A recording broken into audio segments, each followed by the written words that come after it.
Fala pessoal, hoje eu queria falar sobre a visão que nós devemos ter como cristãos, como servos de Deus. Qual é a sua visão?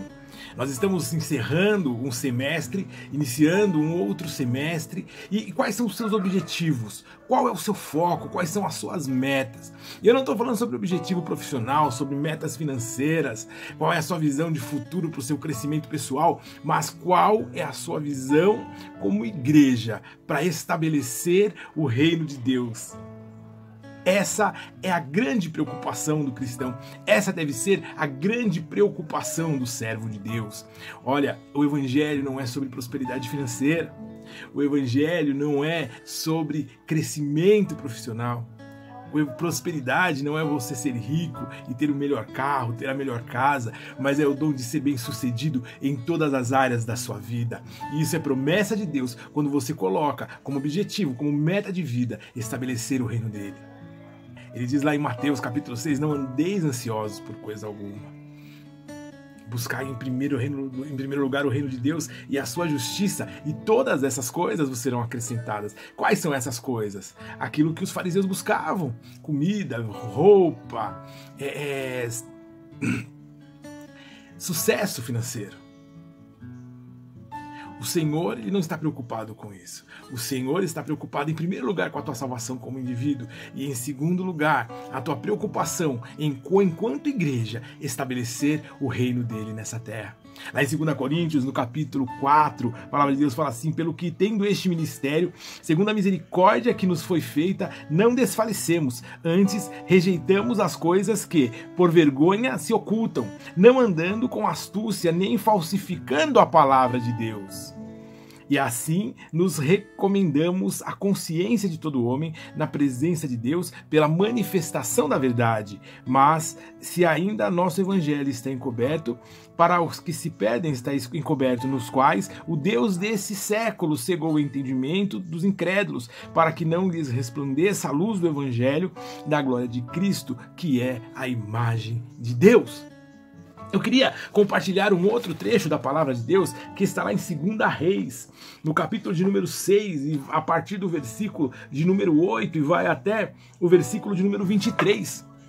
O rei da Síria estava intentando um ataque contra Israel, mas Deus, ele mostra isso para Eliseu. Eliseu vai até o rei de Israel, ele fala, ele leva essa mensagem e o rei de Israel consegue prevalecer contra o rei da Síria. O rei da Síria muito se ira, descobre que Eliseu havia falado o que iria acontecer, então ele vai atacar a cidade onde Eliseu está, ele vai lá para matar Eliseu.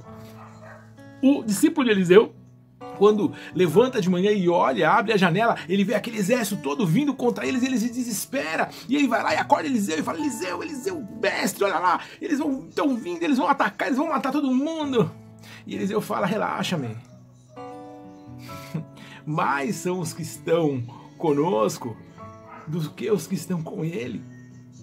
E aí quando Eliseu olha, Eliseu vê que existem cavaleiros de fogo em volta ali da casa, em volta do lugar, guardando.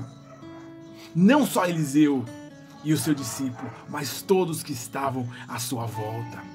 Deus cuida de você. Não se preocupe.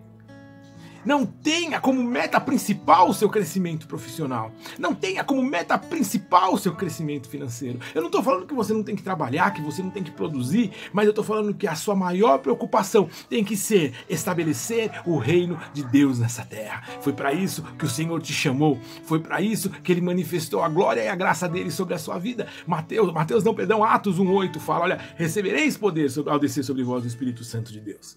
E sereis minhas testemunhas. Minhas testemunhas, tanto em Jerusalém, Samaria, toda a Judéia e até os confins da terra. Antes de ser um bom profissional, você tem que ser um servo de Deus eficaz. Antes de ser um bom aluno, você tem que ser um servo de Deus eficaz. Manifestar a glória de Deus aonde você for. E o cuidado de Deus será constante sobre a tua vida.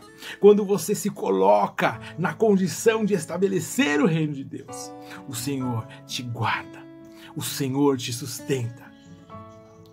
A sua guerra passa a ser a guerra dele. A sua batalha passa a ser a batalha dele. Nessa guerra você não vai ter que pelejar, mas toma posição. E qual a posição que você tem que tomar? De fazer com que o reino de Deus se manifeste nessa terra, de fazer com que a justiça de Deus se cumpra na tua vida e na vida de todas as pessoas ao teu redor. E aí não haverá limites para a manifestação do poder na tua vida, do poder de Deus na tua vida. E você não precisa se preocupar com o seu amanhã. Às vezes, o que eu vou fazer amanhã? Mas, né? Por quê, querido? O que Deus tem para a tua vida, olhos não viram, ouvidos não ouviram e nunca chegou no coração do homem. Você está procurando buscar coisas que os teus olhos alcançam? Esquece. Porque o que Deus tem para você é muito mais que isso. E o que Ele pede de você é que você tome posição. Amém? Fica na paz. Até o próximo vídeo. Te amo em Jesus. Deus abençoe sua vida.